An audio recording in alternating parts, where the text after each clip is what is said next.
Qué privilegio el que tenemos de ser parte de la escuela sabática. Te invitamos a revitalizarte con el estudio de la Palabra de Dios en este interesante programa. Bienvenidos a la escuela sabática. Buenos días, hermanos, les saludamos en el nombre del Señor Jesús. A cada uno de ustedes les extendemos una cordial bienvenida y ya saben lo importante que son para nosotros. Hoy 12 de febrero tenemos la lección número 7, así es que desde ya preparémonos para estar cómodos y así poder atesorar el mensaje que viene para nosotros hoy. Pero antes, mis amados hermanos, no podemos dar inicio a esto sin antes comunicarnos con Dios a través de la oración. Querido y buen Padre, gracias porque nos has dado la vida hasta este momento. Gracias por cuidar de nosotros. Bendice este programa y bendice a nuestros hermanos que están atentos a él. Lo ponemos todo en tus manos de amor, en el nombre de Jesús. Amén. Sigue disfrutando de la escuela sabática de Nuevo Tiempo Honduras, llevando esperanza. Mis hermanos, quiero invitarles a cantar juntos, todos, un himno que es muy, pero muy especial, maravilloso, y que nos sirve muchísimo a nosotros cuando hay dificultades. El himno se titula Cuando sopla airada la tempestad, himno 398, así que cantemos.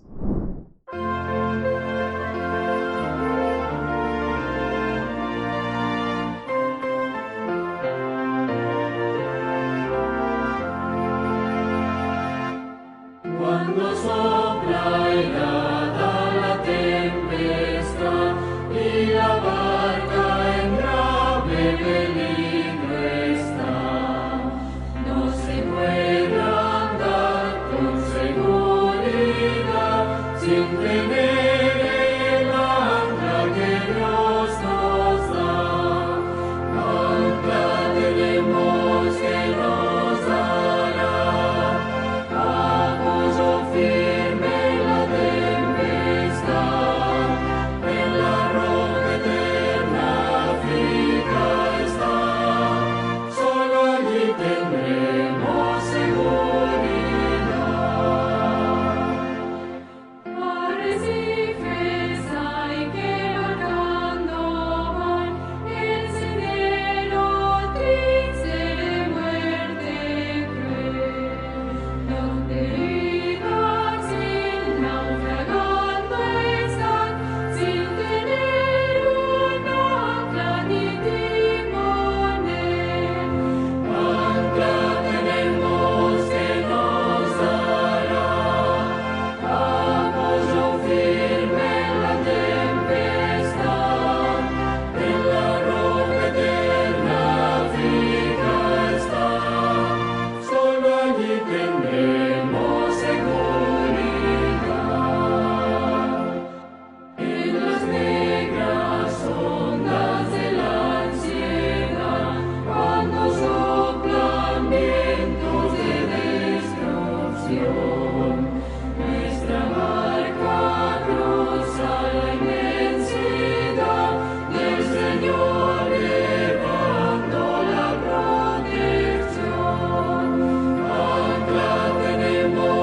Y ahora pues, después de haber cantado ese hermoso himno, vamos al relato misionero, así es que por favor pongan muchísima atención a esta historia que nos viene ahora y que nos va a ayudar a edificarnos y sobre todo a motivarnos espiritualmente.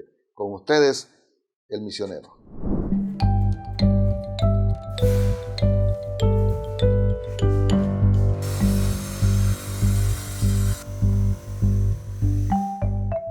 Aún antes de poner el primer ladrillo, el Señor tenía sus manos en el centro de vida esencial. un centro de influencia en Battambang, la tercera mayor ciudad de Camboya. Un hombre llamado Phong fue contratado como soldador por Gary Rogers, el superintendente del proyecto de construcción. Gary es el director de misión global de la misión de Camboya y también un misionero adventista. A Phong le gustaba tener libre un día y medio cada semana para relajarse. En vez de trabajar los agotadores 7 de otras empresas, también disfrutaba los cultos matutinos dirigidos por Gary. Phong creía que la Biblia es la palabra de Dios, así que cuando Gary la abrió y le mostró sobre el sábado, el diezmo, el mensaje de salud y el significado del bautismo, él aceptó sus enseñanzas. Comenzó a guardar el sábado desde la puesta de sol del viernes hasta la puesta de sol del sábado. También decidió ser bautizado y convertirse en miembro de la Iglesia Adventista del Séptimo Día. He tenido un impacto muy positivo en mi vida. Descubrí la verdad del sábado. Eso me hizo feliz, porque quiero seguir la Biblia. Me hace feliz que ahora estoy en un grupo de creyentes que siguen la Biblia, especialmente que adoran el sábado. Cuando la pandemia de COVID-19 cerró todas las iglesias y escuelas en Camboya, Phong pasaba más tiempo con su familia y les dio estudios bíblicos. Ellos también aceptaron el sábado y entregaron sus vidas a Cristo por medio del bautismo. Muchos han conocido a Jesús gracias al ministerio de este centro urbano de influencia.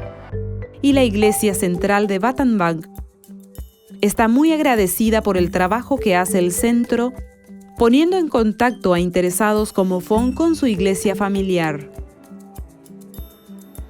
Gente de todo tipo, que de otra forma no hubiese entrado a una iglesia, entra al CUI y a la Iglesia Central de Battambang buscando mejorar sus vidas, ya sea por medio de las clases de idiomas, de música o el restaurante vegetariano. El CUI brinda el lugar de reunión perfecto para personas de diferentes estilos de vida. Antes de la pandemia, más de 100 personas venían diariamente al centro y preparados miembros de la Iglesia Central de Battambang los recibían con los brazos abiertos y compartían a Jesús.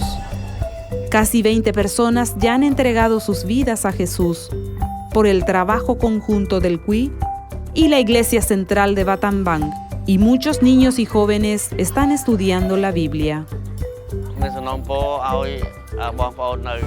Ruego que la gente de todo el mundo ore por el centro y la iglesia de aquí. Oren para que la iglesia crezca tanto en espíritu como en números, y se inspire y se encienda para Dios, para compartir el evangelio en esta comunidad. Puede ver que hay un número de infraestructuras como canchas de fútbol y de básquetbol. Oren para que la gente venga y se una a nosotros para poder presentarles a Jesús.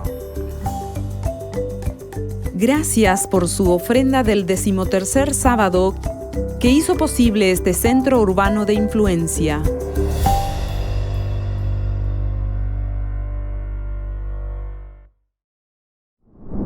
Y ahora nuevamente invitamos a nuestros niños para que estén atentos porque viene a continuación el Rincón Infantil.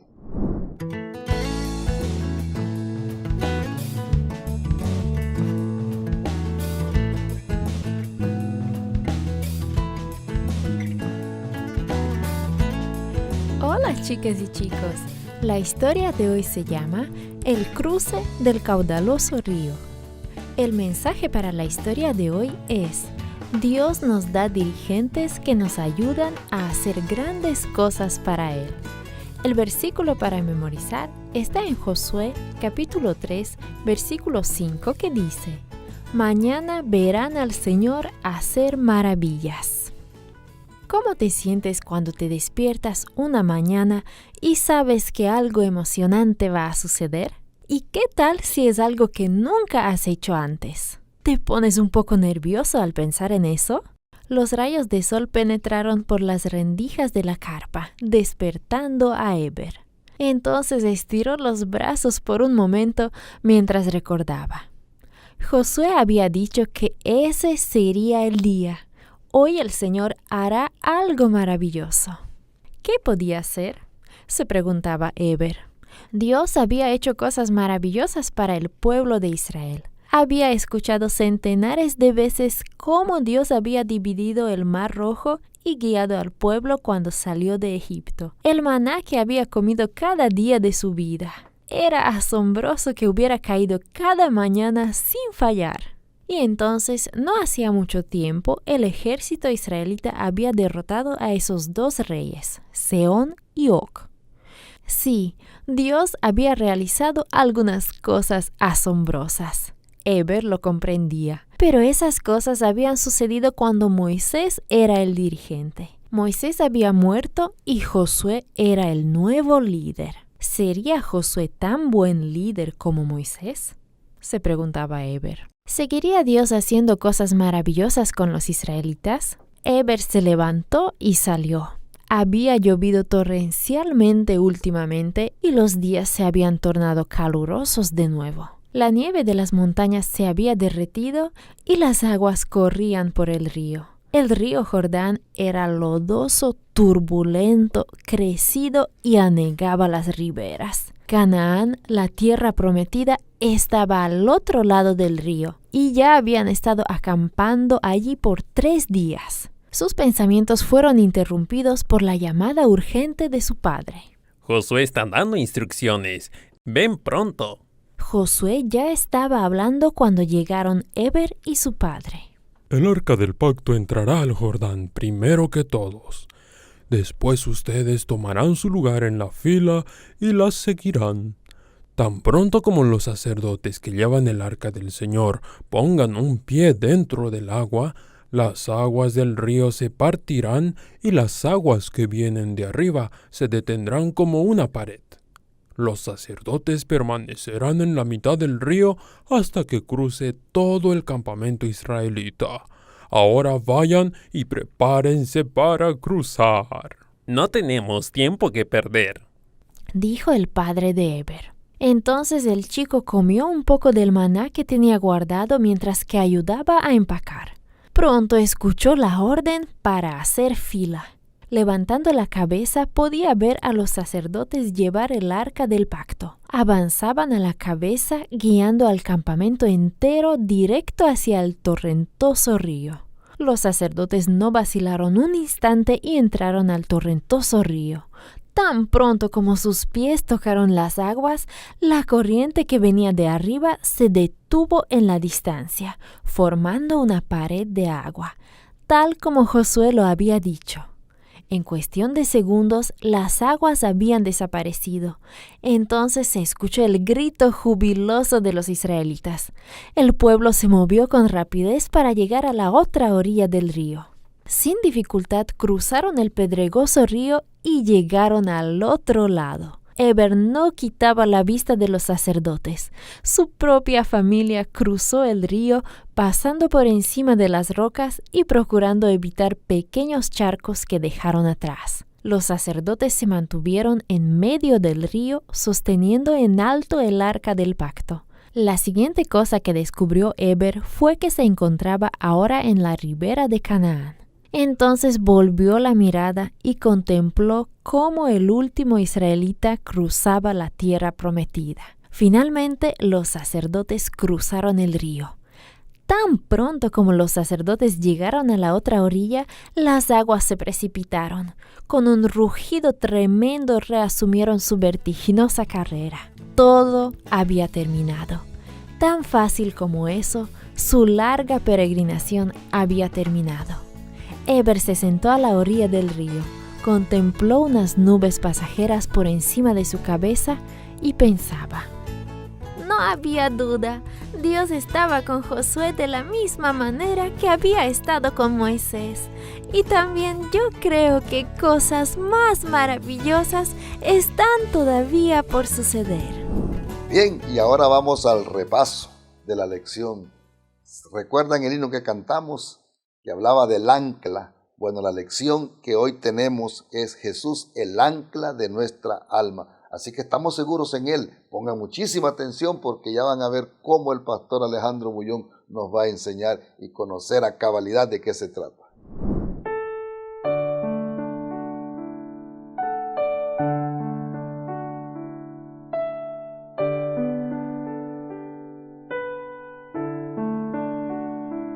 Hola mis hermanos queridos. Me gustaría estar en condiciones físicas de grabar el comentario de la lección de esta semana en video, pero el tiempo de Dios es el tiempo de Dios. Él no hace las cosas como nosotros, los seres humanos, deseamos o pedimos. Dios hace las cosas como Él, en su soberana sabiduría, sabe que las cosas deben ser hechas.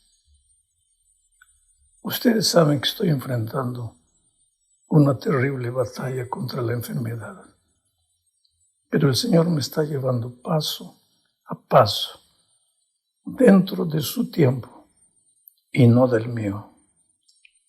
Les agradezco sus oraciones, las expresiones de cariño, amor y preocupación. Por favor, sigan orando por mí. Dios es poderoso y está en el control de mi vida. Ahora, después de decir estas cosas, voy a comentar la lección 7 bajo el título de Jesús, el ancla fiel. Lo primero que necesitamos saber es que en este punto del estudio de la epístola a los Hebreos, Pablo hace un alto en su presentación teológica del tema y empieza a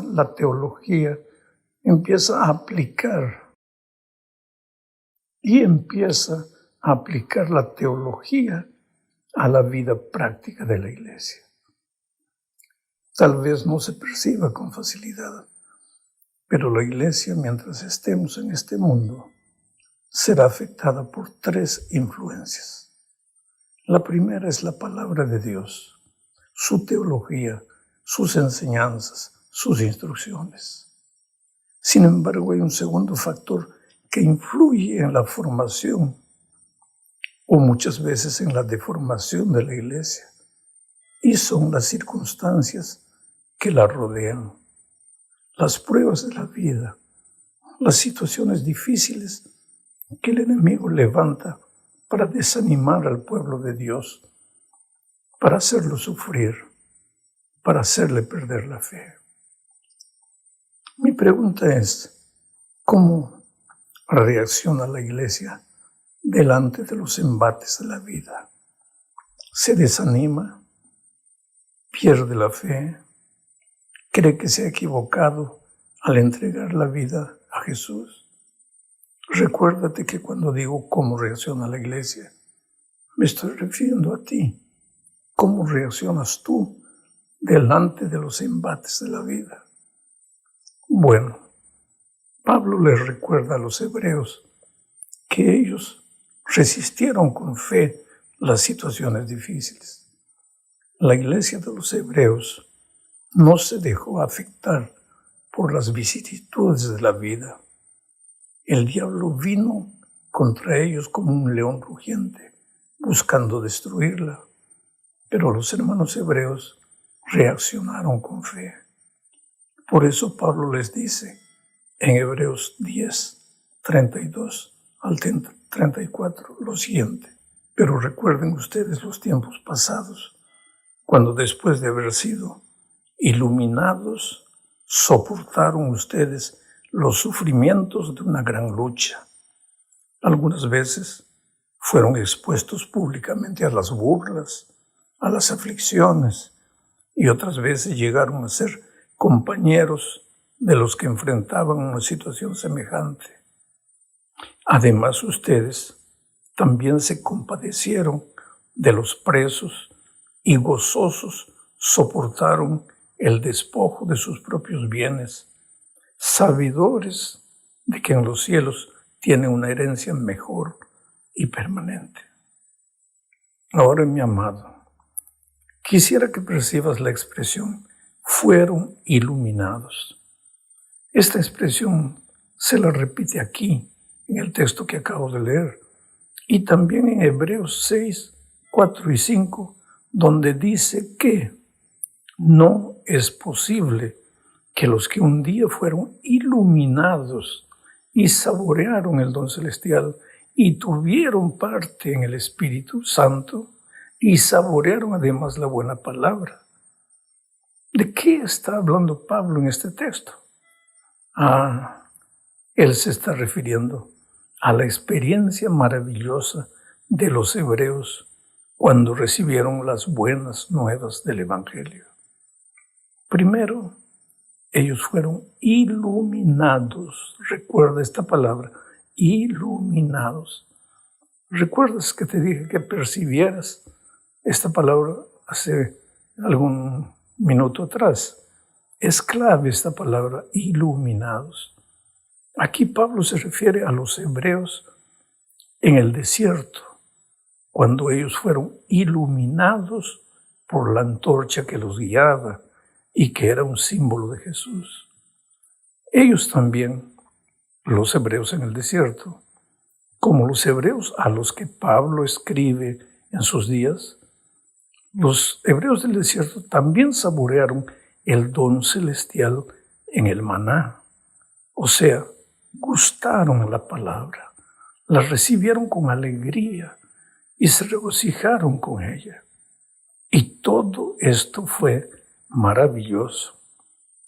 Pero hay una tercera característica de la iglesia de los hebreos, y es que ellos tuvieron parte en el Espíritu Santo. Eso es lo que el texto que leímos dice. Esto es clave, ¿sabes? Aquí se está hablando del Espíritu Santo. No hay cómo huir del tema. Pero en este punto necesito detenerme para hablar de la tercera influencia que afecta a la iglesia. Recuérdate que la primera es la palabra de Dios, las instrucciones divinas. La segunda son los embates de la vida, las dificultades que el diablo presenta para desviar la fe o para desanimar en la fe a los hijos de Dios. Te digo una cosa, este tercer elemento que tiene que ver también con la formación de la iglesia, yo digo, no debería ser así, pero infelizmente lo es. Y me refiero a la cultura que nos rodea. Siempre fue así a lo largo de la historia. La iglesia vive en este mundo, eso es inevitable, de una u otra forma. Aunque no querramos, somos influenciados por la cultura en la que vivimos. Disfrutamos del compañerismo de los hermanos durante el sábado en el templo. Nos regocijamos cantando, alabando el nombre de Dios, estudiando la palabra de Dios, conviviendo con los hermanos. Pero ese es un día. A lo largo de la semana somos bombardeados por la cultura que nos rodea. Y esta es una cultura que se propaga con una velocidad alucinante a través de las redes sociales. ¿Y cuál es la cultura de nuestros días? Pues es una cultura dominada por el humanismo moderno, que es el caldo de cultivo del pluralismo y del relativismo. ¿Qué enseña el pluralismo? Que no hay una sola manera de pensar, ya que cada ser humano es un ser libre y pensante. Consecuentemente, no puede haber una sola verdad, sino muchas verdades. Y entonces la verdad no es absoluta, sino relativa. Quiere decir, cada uno tiene derecho a tener su verdad y decidir lo que desee. Solo que eso no es lo que la Biblia enseña. La Biblia enseña que Dios es absoluto y eterno. Jesús dijo que Él es el camino, la verdad y la vida. Y tú sabes que no existe nada más absoluto que el propio Dios. Por eso sus enseñanzas son eternas. Sus principios y sus valores también. Y los hebreos del tiempo de Pablo, que al principio de su experiencia cristiana se habían deleitado en el mensaje divino, habían sido iluminados y habían gustado de la palabra. Ahora, sin percibir, estaban siendo afectados por la cultura donde cada uno escogía su propia verdad. El pueblo, la cultura, la gente de afuera no tenía más en cuenta lo que dice la Escritura y lo que dice el Espíritu Santo, peor todavía. Este es el punto en el versículo 4. Pablo dice, no es posible que los que alguna vez fueron iluminados y saborearon el don celestial y tuvieron parte en el Espíritu Santo. Aquí Pablo está hablando de no hacerle caso al Espíritu Santo, de resistir el trabajo del Espíritu, que es guiarnos a la verdad. ¿A qué verdad nos guiará el Espíritu si cada uno escoge su propia verdad? Por eso los versículos 4 y 6 son claros. Dice, no es posible que vuelvan a ser renovados. O sea, es imposible. ¿Quieres un ejemplo de algo imposible? Coloca la cabeza dentro de un balde de agua y quédate media hora sin respirar. Eso es imposible. Bueno, Pablo dice que es imposible que al que se endurece contra el Espíritu Santo, que esa persona sea renovada. Y Pablo aclara que eso sería volver a crucificar al Hijo de Dios para ellos mismos y exponerlo a la vergüenza pública. No se puede ignorar la expresión vuelvan a ser renovados para arrepentimiento. Es imposible que vuelvan a ser renovados para el arrepentimiento. Pablo está hablando en este texto del pecado contra el Espíritu Santo, que no tiene perdón. ¿Y por qué no tiene perdón? No porque Dios se canse de perdonar o porque su amor infinito por el pecador se haya agotado, sino simplemente porque para ser perdonado, el pecador necesita pedir perdón. A nadie se le puede obligar a recibir el perdón. El perdón es una dádiva de la gracia divina, pero la persona debe querer ser perdonada. ¿Y qué se puede hacer por alguien que no acepta que está pisoteando a Cristo?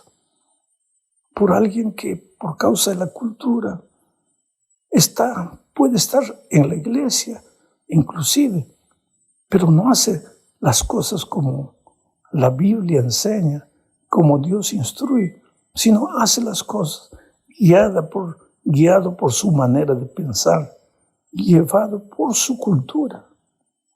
¿Qué se puede hacer por alguien que puede, como dije, inclusive estar dentro de la iglesia, pero ha fabricado sus propios valores sin tener en cuenta lo que el Espíritu le habla a través de la Biblia?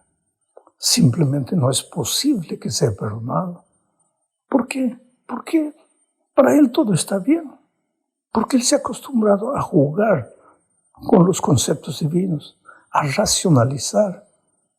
Por eso Pablo vuelve a decir en Hebreos 10:22, acerquémonos con un corazón sincero y con la plena seguridad de la fe, con el corazón purificado de una mala conciencia y con el cuerpo lavado en agua pura. Aquí Pablo menciona una mala conciencia. La conciencia no es la voz de Dios, pero el Señor nos habla muchas veces a través de ella. Cuando no se ha vuelto todavía mala, cuando la conciencia todavía escucha lo que la palabra de Dios dice. Ahora, en este punto es necesario aclarar que Dios no le ha dado una buena conciencia solo a los que conocen su palabra. Recuérdate que escribiendo a los romanos, Pablo declaró en Romanos 1, 18 al 25, el texto es largo, pero Necesito leerlo. Dice, la ira de Dios se revela desde el cielo contra toda impiedad y maldad de quienes injustamente retienen la verdad. Mira, de quienes injustamente retienen la verdad. Quiere decir, manipulan la verdad, hacen lo que quieren con la verdad. Sigo leyendo. Para ellos, lo que de Dios se puede conocer es evidente, pues Dios se reveló. Porque lo invisible de Dios, es decir, su eterno poder y su naturaleza divina, se hacen claramente visibles desde la creación del mundo y pueden comprenderse por medio de las cosas hechas, de modo que no tienen excusa, pues a pesar de haber conocido a Dios, no lo glorificaron como a Dios, ni le dieron gracias, sino que se envanecieron en sus razonamientos. Esta frase es clave. Se envanecieron en sus razonamientos y su necio corazón se llenó de oscuridad. Aunque afirmaban que eran sabios, se hicieron necios y cambiaron la gloria del Dios inmortal por imágenes de hombres mortales, de aves, de cuadrúpedos y de reptiles. Por eso Dios los entregó a los malos deseos de su corazón y a su impureza, de modo que degradaron entre sí sus propios cuerpos. Cambiaron la verdad de Dios por la mentira y honraron y dieron culto a las criaturas antes que al Creador. Oh, mi hermano querido, esta gente recibió de manera natural la conciencia de la existencia divina, pero no le hicieron caso y el resultado fue triste. Entonces imagina a aquel que un día fue iluminado por la palabra de Dios y sin embargo, debido a sus propios racionamientos, volvieron su conciencia una mala conciencia. Esto es terrible y peligroso. Pero ahora pasemos a una parte de esperanza y ánimo y continuemos con el comentario de la lección. Por favor, mi amado, no tengas temor de haber pecado contra el Espíritu de Dios. Él te llama y te vuelve a llamar una y otra vez. No quiero la muerte del impío, sino que se arrepienta y viva, dice el Señor. Esto es maravilloso y nos lleva al siguiente asunto de esta lección. Leamos Hebreos 6, versículos 9 al 12. Dice, queridos hermanos, aunque hablamos así con respecto a ustedes, estamos convencidos de cosas mejores que tienen que ver con la salvación. Porque Dios es justo y no olvidará el trabajo de ustedes y el amor que han demostrado hacia Él mediante el servicio a los santos, como hasta ahora lo hacen. Pero deseamos que cada uno de ustedes muestre el mismo entusiasmo hasta el fin, para la plena realización de su esperanza y para que no se hagan perezosos, sino que sigan el ejemplo de quienes por medio de la fe y la paciencia heredan las promesas.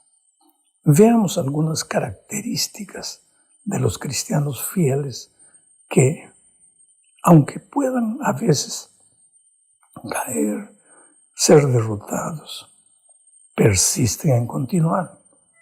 Primero, ellos son gente que trabaja para Dios en favor de los santos. En segundo lugar, son gente que no se desanima porque saben que 7 veces cae el justo y vuelve a levantarse. Son gente que no es perezosa. Y todo esto es resultado de que Cristo vive en ellos, guiando sus pasos a través de la enseñanza bíblica. Bueno, mi amado, llegamos al fin de este comentario hablando de Jesús como el ancla del alma. Leamos Hebreos 6, 16 al 20. Dice así: cuando alguien jura, lo hace por alguien superior a sí mismo. De esa manera confirma lo que ha dicho y pone fin a toda discusión. Por eso Dios, queriendo demostrar claramente a los herederos de la promesa que sus propósitos no cambian, les hizo un juramento para que por estas dos cosas que no cambian, ¿qué cosas no cambian? Su juramento, su palabra, su promesa y el hecho de que cuando Él dice, está dicho. Por estas dos cosas que no cambian y en las que Dios no puede mentir, tengamos un sólido consuelo, los que buscamos refugio y nos aferramos a la esperanza que se nos ha propuesto. Esta esperanza mantiene nuestra alma firme y segura como un ancla y penetra detrás del velo donde Jesús, nuestro precursor, entró por nosotros y llegó a ser sumo sacerdote para siempre, según el orden de Melquisedec. Oh, mi hermano querido, por favor no te dejes influir por la cultura en la que vives. No trates de jugar con los consejos divinos, con sus instrucciones, con sus enseñanzas. El Señor te ama, desea salvarte, sufre y llora por ti. Y si caes, pues Jesús está en el santuario celestial intercediendo por ti. Entonces, ánimo delante de los embates de la vida, delante de la cultura que te rodea. Tú aférrate a las instrucciones divinas. Lee, asimila, agárrate a las promesas divinas. Cobra de Dios las promesas divinas. Tú eres precioso para el Señor Jesús. Si estás pasando por un momento difícil, como yo lo estoy haciendo en este momento, es cuando más tu confianza debe ser depositada en Cristo. Por favor, sigue orando por mí. Necesito tanto de tus oraciones. La semana pasada dije que me hubiera gustado ya grabar este comentario desde Brasilia, pero todavía estoy aquí en Ucrania sin poder viajar. Pero Dios es Dios, soberano y eterno, y yo confío en Él. Y en este momento, en mi corazón, quiero extender mi oración para todos aquellos que tal vez se sienten tristes, para todos aquellos que tal vez sienten temor de haber pecado contra el Espíritu Santo. Por favor, no es que no haya perdón, es que si tú no pides perdón, no puede haber perdón. Entonces llora a los pies de Jesús, derrama tu alma, dile: Señor, ¿qué me está pasando? ¿Por qué mi corazón se está endureciendo? Y el mejor remedio para todo eso es abrir cada día un versículo de la Biblia y meditar, digerir ese versículo, aplicarlo a tu experiencia, a tu vida propia. Un gran abrazo, querido. Pena que no pude grabar el comentario de esta semana en video. Lo estoy haciendo en el cuarto del hospital, solo con mi celular, pero no quería que el comentario de esta semana, quiere decir el comentario de la escuela sabática, que durante 25 años salió sin parar, parase ahora por causa de esta enfermedad.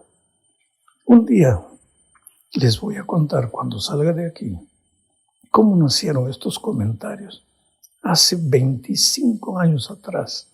¿Por qué razón existen los comentarios? ¿Por qué comencé a grabar estos comentarios? Es una historia bonita. Y también cuando salga de aquí, les voy a contar las maravillas que Dios está haciendo por mí. Aquí mismo, en el hospital, yo ya he visto la mano poderosa de Dios obrando en la vida de gente que estaba en una situación terrible, porque durante 15 días estuve en la unidad de tratamiento intensivo. Gente que entraba gimiendo, llorando, lamentándose. Gente por la cual yo oraba, al mismo tiempo que oraba por mí. He visto maravillas, pero les voy a contar todo eso después. Gracias, mi amado hermano. Yo no te conozco, no sé quién eres, pero sé que oras por mí. En todos los países del mundo, de diferentes lugares, literalmente de los 5 continentes, me llegan mensajes de gente que dice, pastor, estoy orando por usted, estoy orando por usted. Y tú sabes, querido, que cuando el pueblo de Dios ora, suceden cosas maravillosas. Y aunque tú estés viviendo un momento difícil, ahora ora, porque Dios está dispuesto a hacer maravillas por tu vida. Un gran abrazo para todos ustedes. Que Dios les bendiga. Muchas gracias al pastor Alejandro Bullón. Hemos pasado un momento maravilloso, pero ya hemos llegado al final. Así que solamente me queda invitarles a ustedes para que nos acompañen la próxima semana, el próximo sábado, con otra lección más que llevaremos a cabo en este programa. Pero antes les invito a que oremos.